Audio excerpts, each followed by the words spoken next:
This bird looks like it's from the tropics. Well, that's because it is.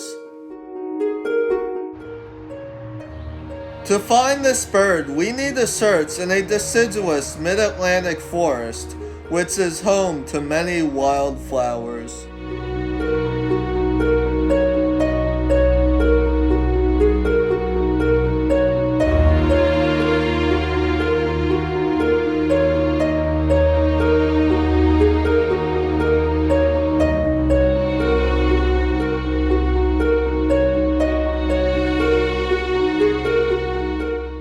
Native plants attract insects, which attract birds like this Swanson's thrush. They don't really live in this area, they're just migrating through and will leave in about a week.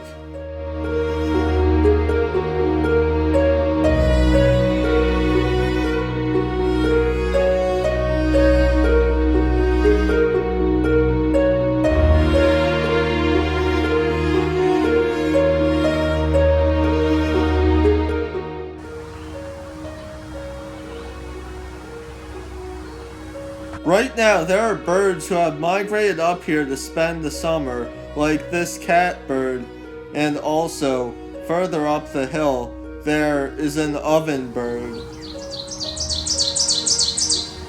It may look like a thrush, but it is actually a warbler. Most warblers spend their time high up in trees, but this species lives near the ground. Here is some kind of plant disease.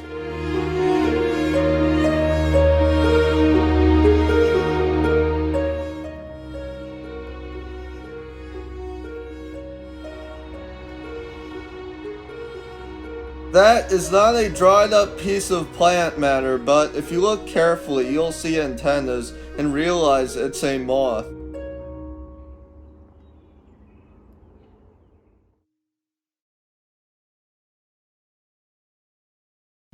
The American robin may not look like it, but it is actually a thrush. Two mourning doves are resting on a wire.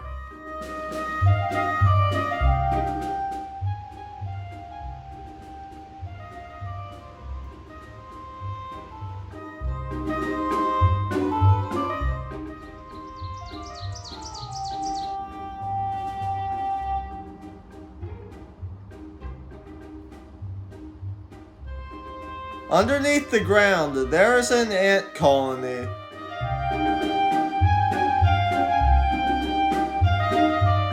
This right here is a queen ant.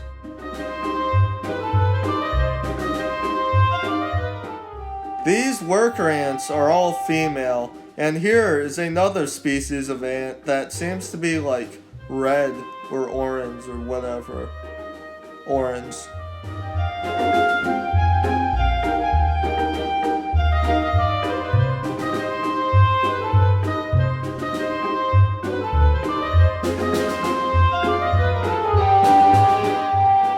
Of course, there are male ants, but their only purpose is to mate, and a lot of them do not make it. An eastern gray squirrel is moving across this log. They can't just walk normally.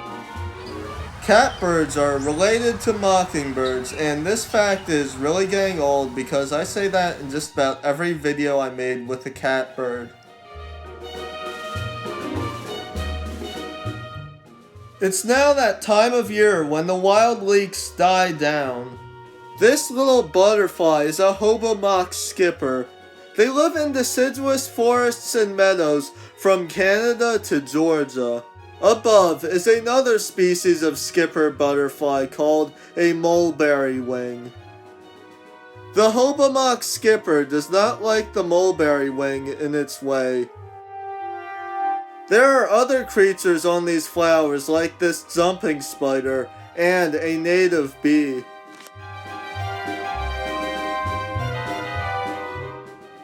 As you can see, ovenbirds spend a lot of time on the ground, but did you know that they also nest on the ground? That's why they're called oven birds, because their nests look like mud ovens. Here is another catbird, because they are basically everywhere at this time of year. A red-tailed hawk is sitting in its nest, and if you want to see baby hawks, then watch this video.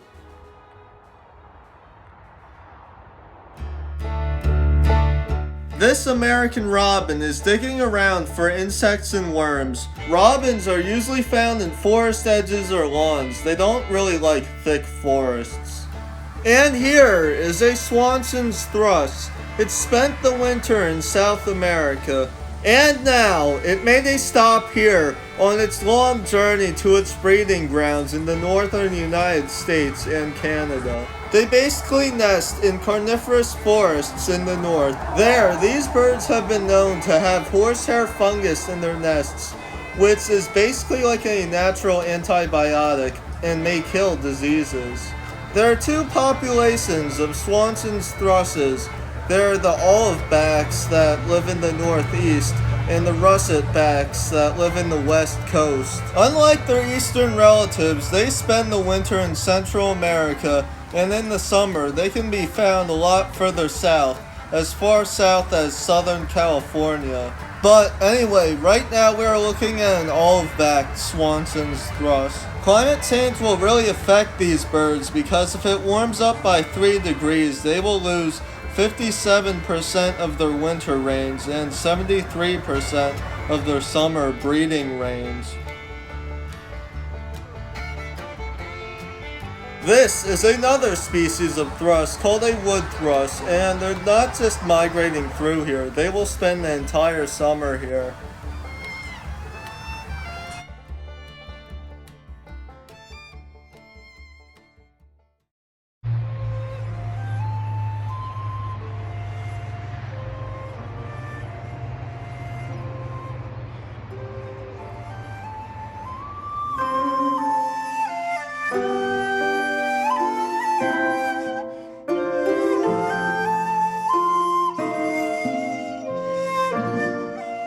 Blue-eyed grass is definitely not a grass, but it actually is a miniature species of iris.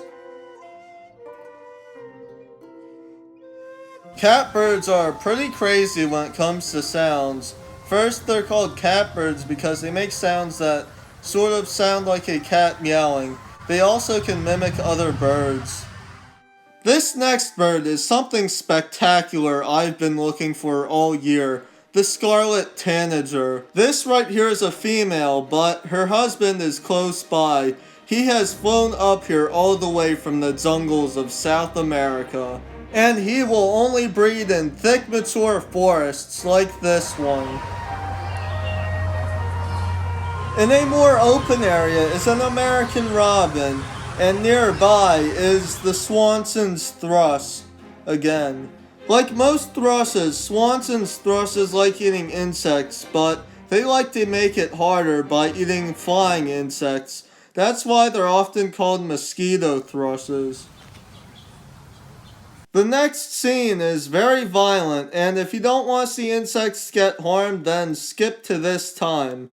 While we were busy looking at pretty birds, a war was going on. An ant war. Two different species of ants are fighting against each other.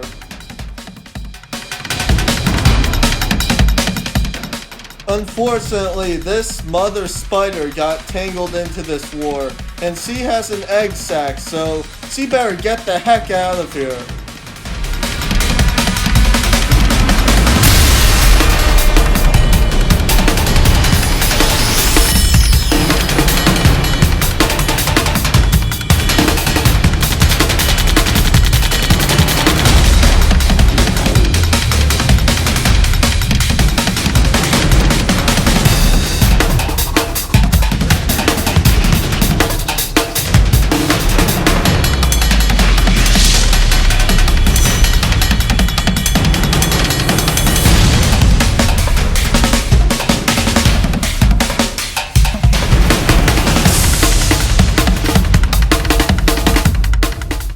This ant doesn't want to fight, she just wants to bring this defenseless pupa to safety.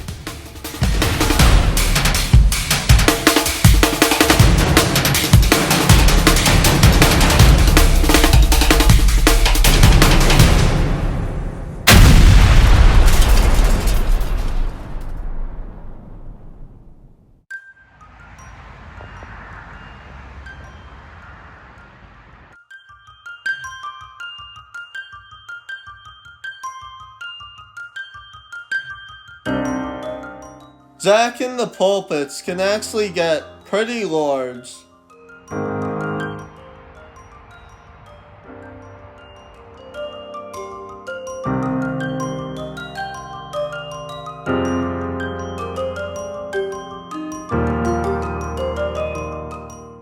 This scarlet tanager didn't always look this red. In the winter, his winter plumage was a dull yellow. These birds aren't usually that close to the ground. They spend most of their time up in the tree canopies of deciduous forests, eating just about any insects they can find.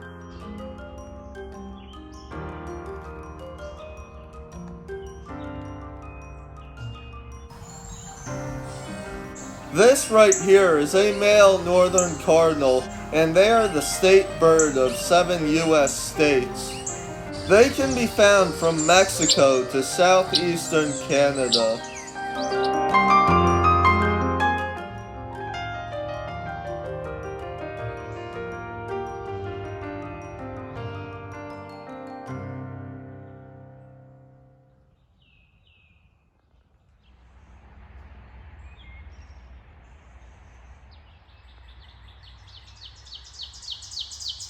Thank you for watching this video, and I hope you have a great day.